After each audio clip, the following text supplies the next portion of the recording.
Vamos a prepararnos, por favor, hermanos. Vamos a Mateo capítulo 13. Mateo capítulo 13.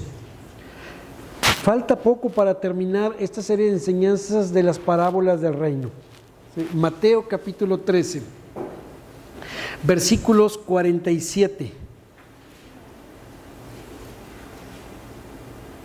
al 50. Asimismo, el reino de los cielos es semejante a una red que, echada en el mar, recoge de toda clase de peces, y una vez llena la sacan a la orilla, y sentados recogen los buenos en cestas y lo malo echan fuera. Así será al fin del siglo. Saldrán los ángeles y apartarán a los malos de entre los justos y los echarán en el horno de fuego. Allí será el lloro y el crujir de dientes. Mis hermanos, esta es una parábola que trata acerca del juicio venidero. Es una parábola que habla del infierno.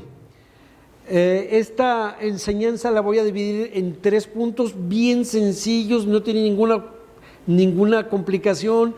Vamos a hablar de la red, la separación y el destino, ¿sí? No tiene ninguna complicación porque casi el mismo orden del pasaje te lo va dando, ¿no? La red, la separación y el destino. Recuerden que hemos estado viendo, hermanos, en las parábolas, que esta época en la que estamos viviendo, conforme aprendimos en la parábola del trigo y la cizaña, vimos que el bien y el mal, los hijos del malo y los hijos del reino iban a convivir juntos en esta época. Muy bien. Y tenemos que reconocer que por lo pronto todavía en esta época el Señor todavía tolera el bien y el mal en este periodo. Pero al final vendrá un juicio. Y esa es la razón de esta última parábola. Recuerden que hemos abarcado ya 6 parábolas anteriores y las dividimos en pares, ¿sí? Las primeras 2 parábolas, la de los terrenos, la del trigo y la cizaña, abarcan la naturaleza del reino.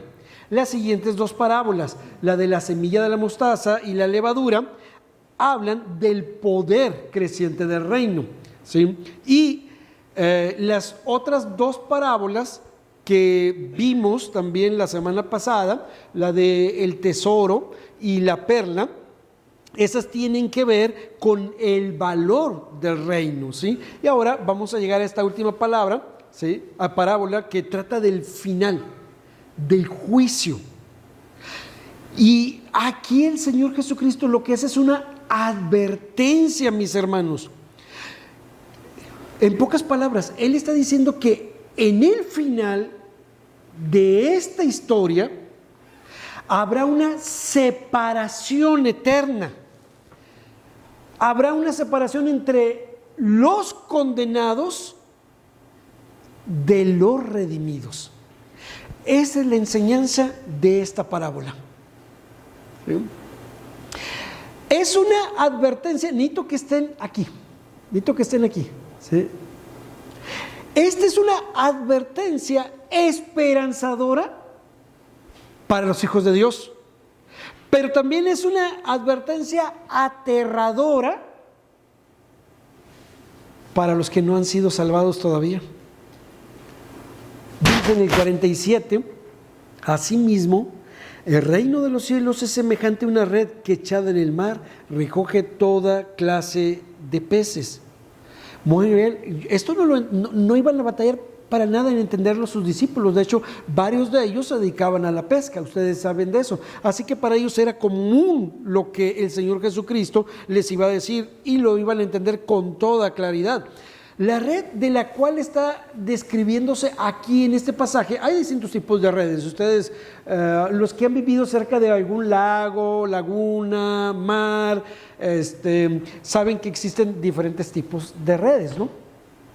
Está la atarraya, ¿sí? Está aquella red que tiene forma circular, en las orillas tendrá algún contrapeso, pueden ser plomadas, no sé, y en medio de esa red una soga, un hilo que lo sujeta para que pueda cerrarse bien, ¿no? Ah, pues ustedes son de Veracruz, ¿verdad? ¿Ustedes han visto esas redes? No. ¿En serio? ¿Sí? ¿Ustedes, hermana de Víquez, también? Sí, muy bien. Para ustedes es común. De hecho, ellos se dedicaban antes a eso. Muy bien. Pero la red de la que está hablando aquí, a la que se describe, es una red alargada, ¿sí? Alargada completamente. Imagínense como la red de la cancha de tenis, ¿sí? Grande, más grande, alargada. A veces podía ser de que entre dos embarcaciones la estén sosteniendo, una de un lado, otra de otro lado, y en la parte horizontal de abajo, pues tiene también algunas plomadas, piedras, algo que haga peso para que se hunda, mientras que arriba está siendo sostenida y van las barcas y va avanzando, y conforme va avanzando, pues va arrastrando los peces, ¿no? En la de aquí es algo parecido, pero más bien se agarra un extremo en alguna parte de la orilla de la playa, no sé, un árbol, una roca, algo, y el otro extremo lo tiene la barca y luego la va cerrando poco a poco, la va acercando hacia la orilla de la playa. Esa es la que se está describiendo aquí, ese tipo de red, donde va agarrando también todo tipo de animalitos, ¿sí? Todo tipo de criaturas, tanto vivas como muertas, ¿no? Así que, ¿qué es lo que hacían estos pescadores? Llegaban, ya sacaban todo lo que había dentro de la red, lo bueno, pues lo echaban a, no sé, a unos baldes. Si tenían que llevárselos a distancias largas, pues no existen como ahorita los refrigeradores, los contenedores, congeladores, no existe eso. Así que lo que hacían es echarlos vivos en agua para que los pudieran trasladar y llegaran vivos a donde tenían que llegar, no sé, ¿verdad? Si era para consumo inmediato o de allí mismo, pues eso no es problema, lo echaban en un balde que no necesariamente tuviera agua, pues los iban a utilizar ya. Y lo malo lo quitaban, ¿sí? Esa era una labor que se hacía con cuidado, con paciencia, para ver realmente qué servía de lo que no servía, ¿sí? Se requería, era un proceso cuidadoso, paciente, para separar lo bueno de lo malo, ¿sí? ¿Es correcto lo que acabo de decir, Jesús y Magda? Muy bien, está bien. Entonces, mis hermanos, dice ese versículo 49, así será el fin del siglo. El Señor está dando aquí la interpretación, ¿sí? No es como cuando en la parábola del tesoro, ¿sí?, que no había una interpretación. Aquí Él sí está dando la interpretación. Él dice, esto que acabo de hacer, bueno, así será el fin del siglo, precisamente. Donde saldrán los ángeles, dice, y apartarán a los malos de entre los justos. Así como puedes ver, va a haber una separación que se va a llevar a cabo. Así como el ejemplo era en la playa, así va a suceder en la realidad cuando los ángeles, en el día en que el Señor venga, vendrá con sus ángeles, sacarán esta gran red en la cual los ángeles van a decir los buenos para acá, los malos para allá, ¿sí? Es una separación, no hay mucho que investigar, la verdad.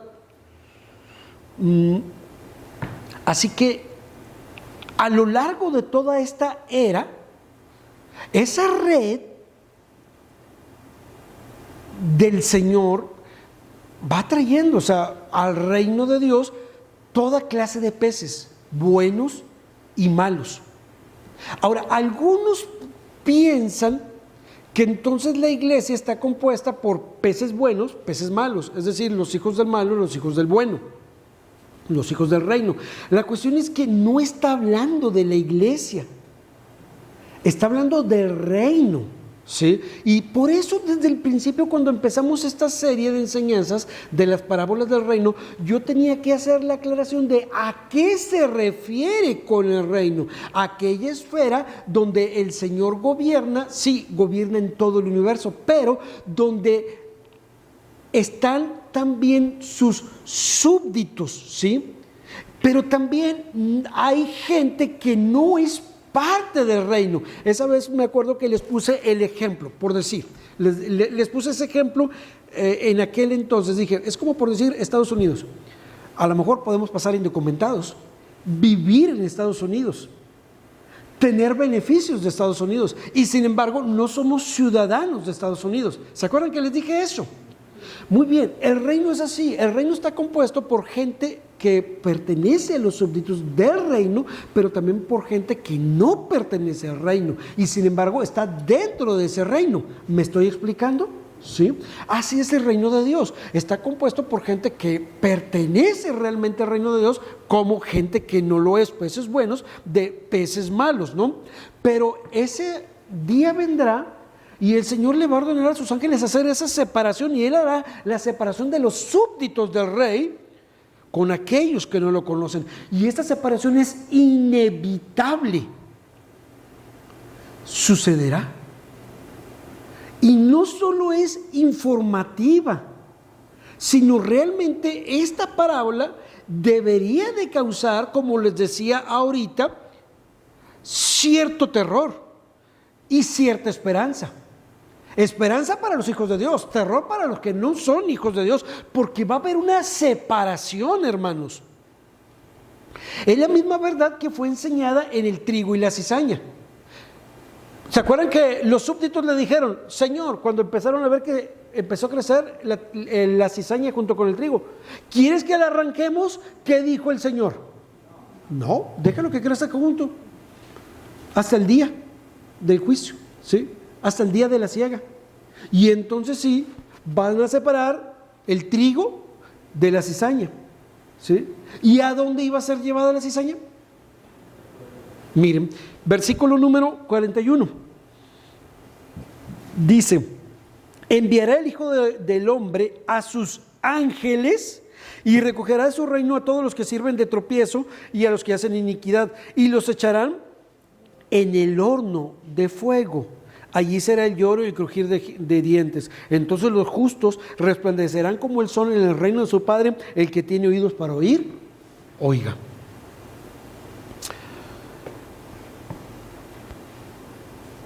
Miren, esta es la realidad del fin del siglo, del juicio que un día habrá.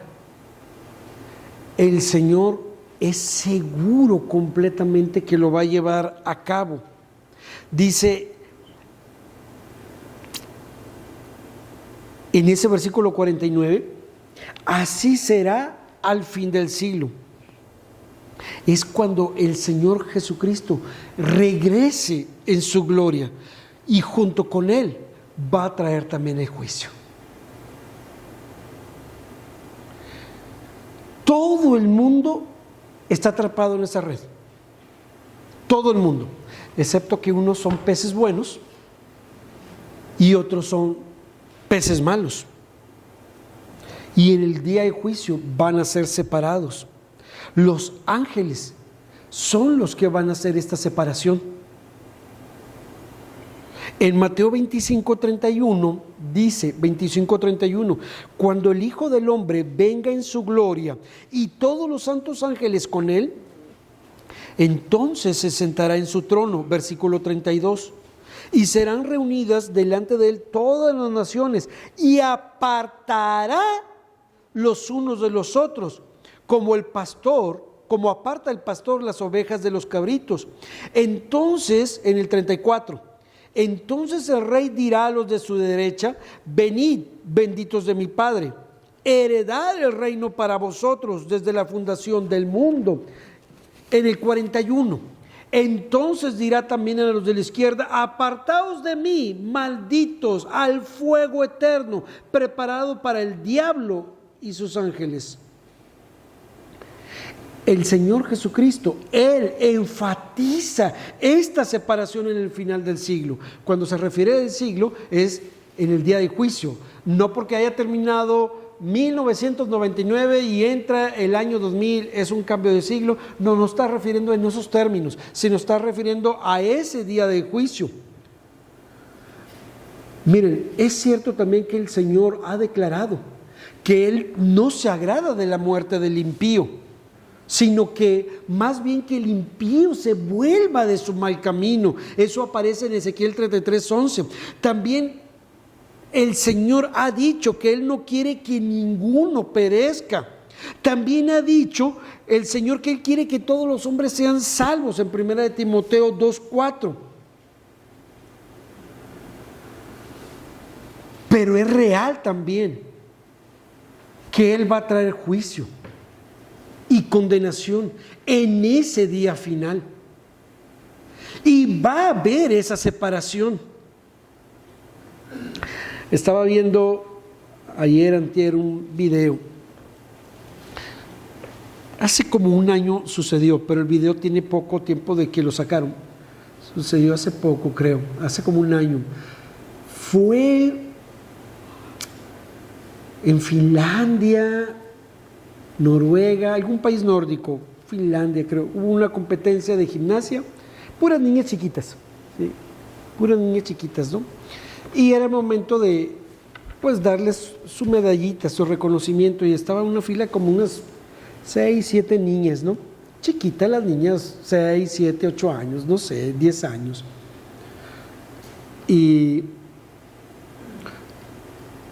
Y total que estaba la mujer entregando las medallitas a las niñas, ellas bien emocionaditas, pues son niñas, ¿no?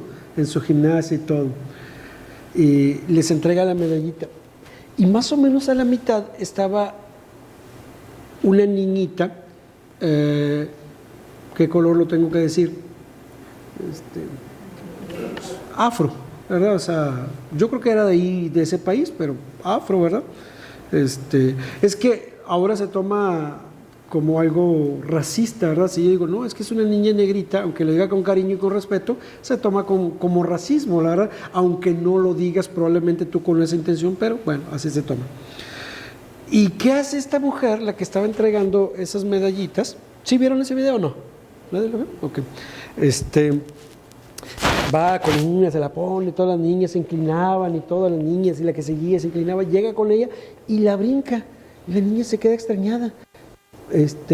Y la niña, yo creo que pensó, ahorita me la va a poner, se la brinca con la otra, y luego con la otra, y cada que iba acercándose al final, la niña de color, cada vez tú le veías el semblante, y cada vez así, de principio extrañada, y luego ahorita lo va a hacer, pero luego ve que no lo va haciendo, y cómo va ella desencajando poco a poco cada vez más su rostro. Es una niña, hombre.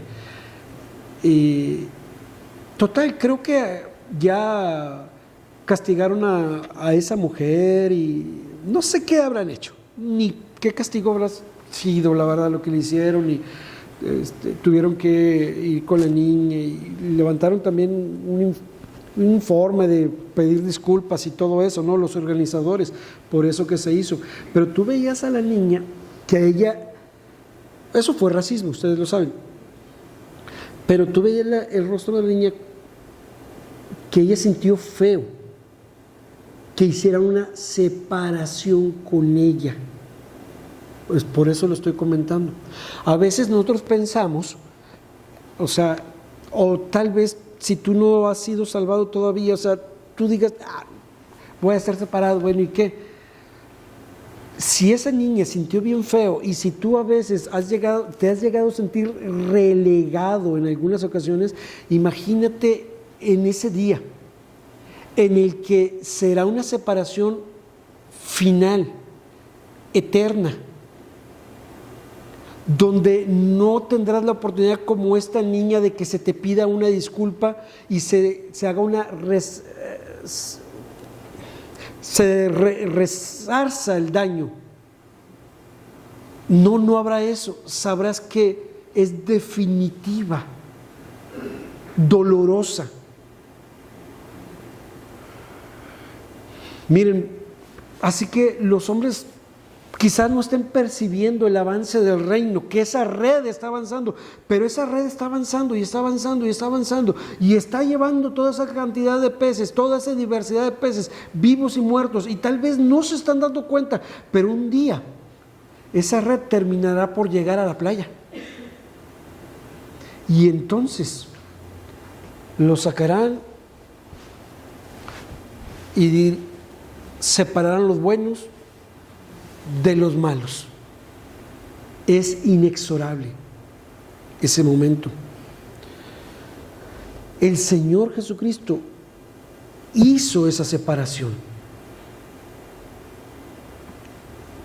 en la parábola. A veces nosotros tenemos miedo de decir eso, porque la gente se puede ofender, pero el Señor Jesucristo hizo esa parábola para indicar principalmente que iba a existir una separación, hermanos. Te está diciendo que hay personas que algunos sí pertenecen al reino de Dios y otros no pertenecen al reino de Dios. Muchos profesan el cristianismo, pero no lo practican. O sea, analiza lo que voy a decir porque probablemente tú estés allí. Muchos profesan el cristianismo y sin embargo no lo practican. Son semilla que no germinó, tierra estéril y endurecida, planta que al salir el sol abrasador se quemó, planta que nunca echó raíces, nunca dieron fruto dignos de arrepentimiento. Entonces, lo precioso es separado de lo vil. Se va a separar como la escoria de la plata, como las ovejas de las cabras. Va a haber esa separación. Analiza en dónde estás. No lo estés echando en saco roto. Analiza dónde estás, porque el juicio viene. La red está avanzando. Va a llegar un día a la playa.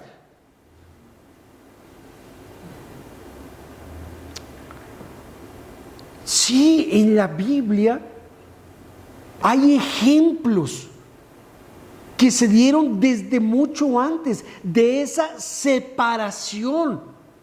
Dios separando a unos de otros. Sí existen, como en el ejemplo de cuando Moisés estaba junto con el pueblo allá en el desierto y hubo una rebelión entre Coré, Datán, Abirán. Eso aparece el número 16. Ellos se quisieron rebelar.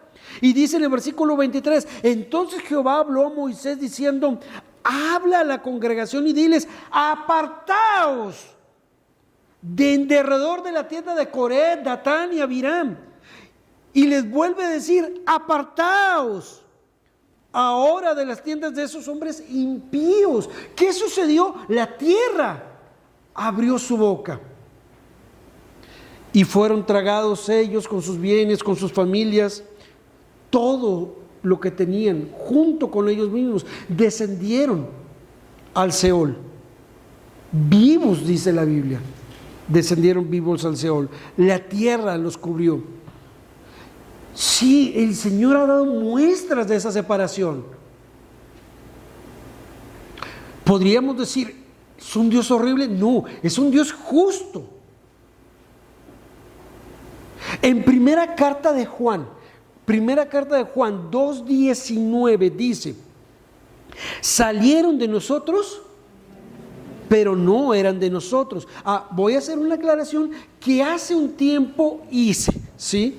Y retomo nuevamente este texto.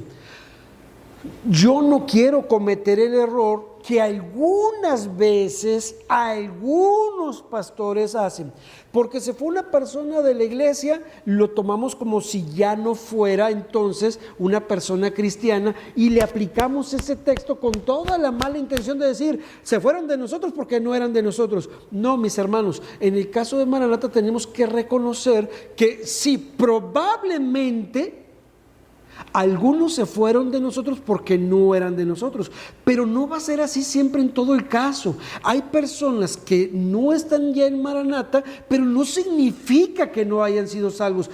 Eran salvos, siguen siendo salvos y se están reuniendo en alguna iglesia distinta porque se cambiaron de casa, porque, no sé, se sacaron la lotería y no lo sé, algo pasó. Yo no estoy diciendo que no sean salvos. sí son salvos. Así que no vayan a aplicar, por favor, ese pasaje a todo mundo que ya no está aquí en nuestra iglesia. No hagan eso, por favor. Salieron de nosotros, pero no eran de nosotros. Está hablando de los que sí volvieron al mundo. Porque si hubiesen sido de nosotros, habrían permanecido con nosotros, pero salieron para que se manifestase que no todos son de nosotros. Miren, Mateo 3:12, Mateo 3:12.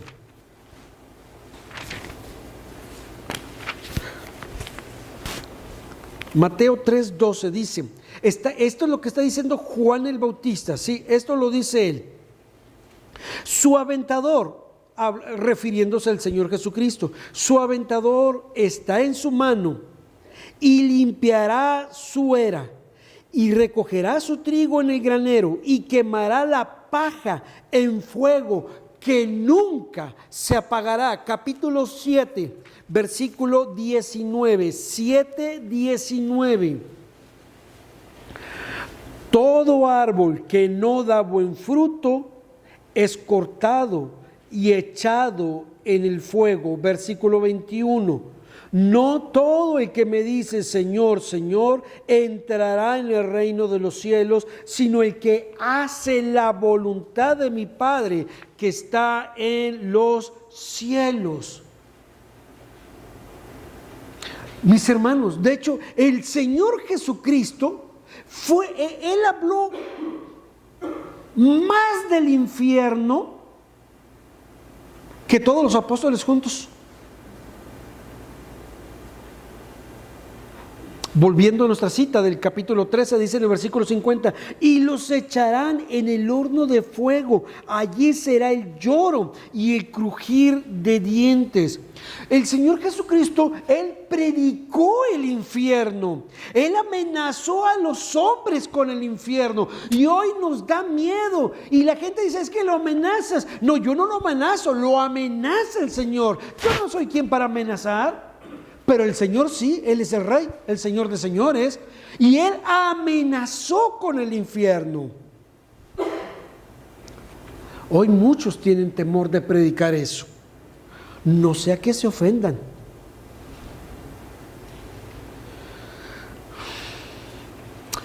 Incluso, voy más allá, el Señor Jesucristo predicó más del infierno que del amor. Predicó más del infierno que del amor. Esta es una parábola en la que el Señor Jesucristo, Él está advirtiendo abiertamente acerca del infierno. Si Él ha permitido que durante este periodo el trigo y la cizaña, el bien y el mal crezcan juntos, pero llegará el día del juicio. Mis hermanos, o sea, no puede existir, no se puede crear la mejor representación del infierno. Ni en tus peores sueños podrías acercarte a una pizca de lo que realmente es el infierno. Por más que quisiéramos describirlo, por más que quisiéramos pintarlo, o por más que quisiéramos hacer una película hollywoodense del infierno, nada podría acercarse a eso. Pero bueno, tendríamos que reconocer que aún y con nuestras limitaciones, sabemos que el infierno es un lugar de tormento. No hay alivio, es un lugar de miseria, es un lugar de tinieblas, de fuego. No hay cura, no hay descanso, no hay segunda oportunidad, no hay amanecer, no hay esperanza. Allí solo hay clamor, hay crujir de dientes, hay llanto, desesperación, gritos. Dice en Isaías 5:24, por tanto, como la lengua del fuego consume el rastrojo y la llama devora la paja, así será su raíz como podredumbre y su flor se desvanecerá como polvo, porque desecharon la ley de Jehová de los ejércitos y abominaron la palabra del Santo de Israel.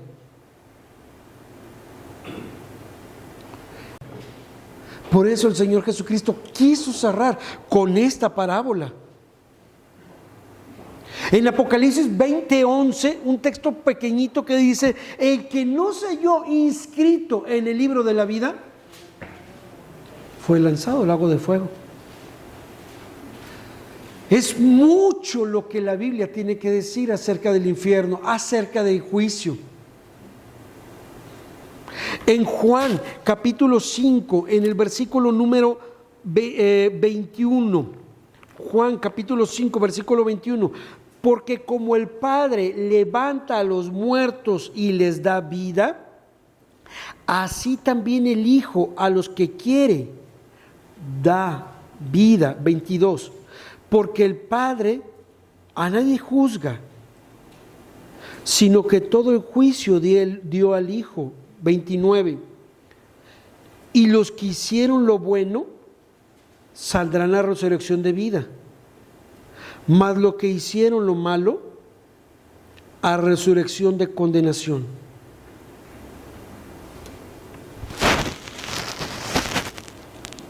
El Hijo es el que trae el juicio, y Él da vida o da condenación.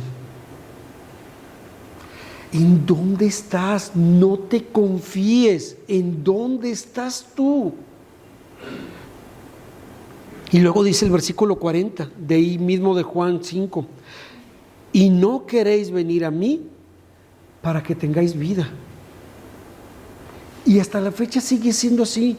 El Señor dice: vas a la condenación, vas a la condenación, vas a la condenación. Y todavía te dice: y no quieres venir para que tengas vida. Ve al Señor Jesucristo. Ya, o sea, arrepiéntete de tu pecado, arrepiéntete.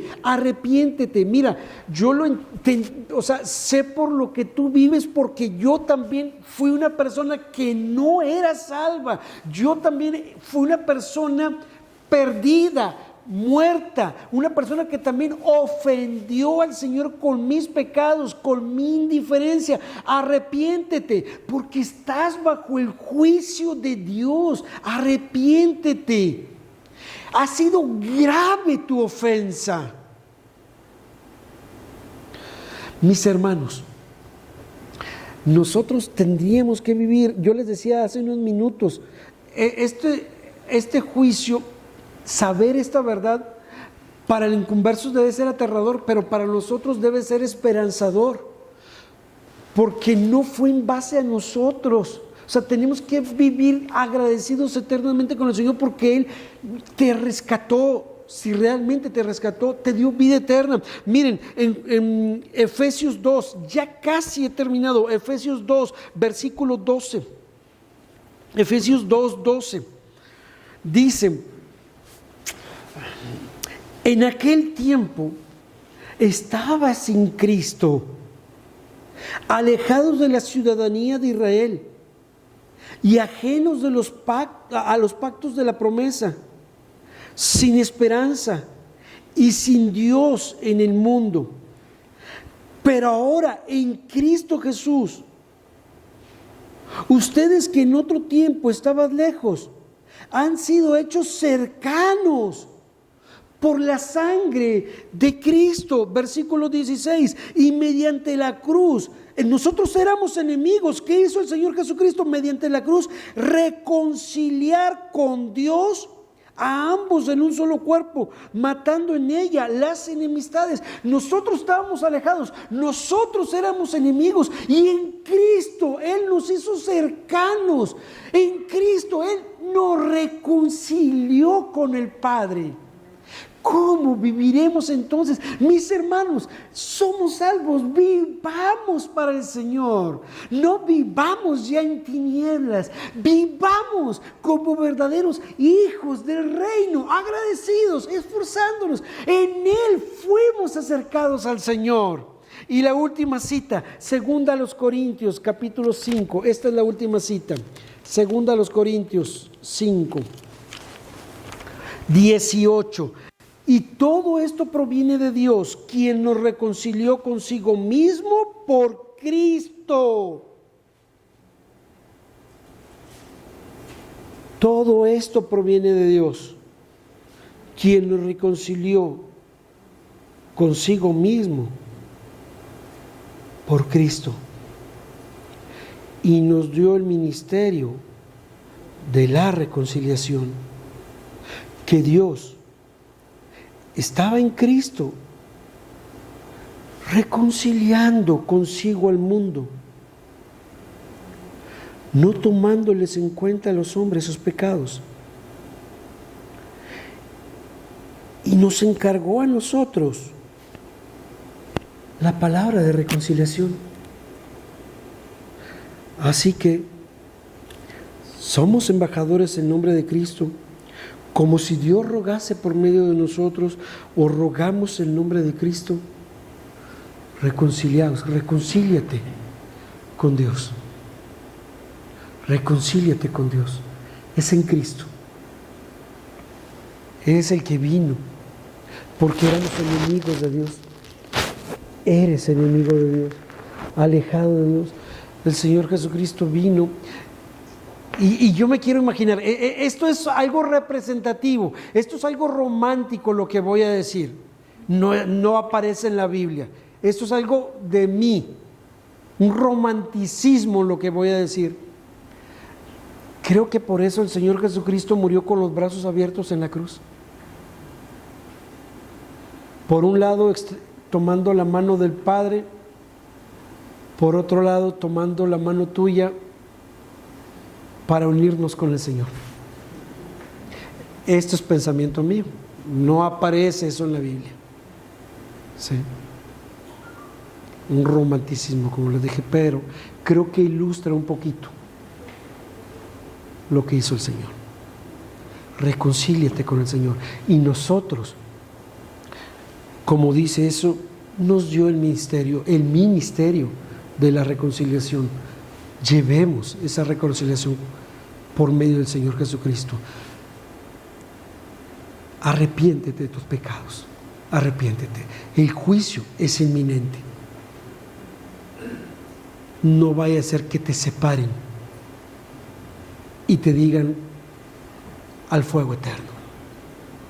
Gracias, Señor, por lo que tú hiciste, mi Cristo. Nos reconciliaste. Señor, un día nos vamos a encontrar contigo. Gracias, porque nosotros no pudimos hacer nada y aún así nos rescataste, Señor. Estábamos alejados, muertos, perdidos en tinieblas, enemigos. Hiciste todo por nosotros.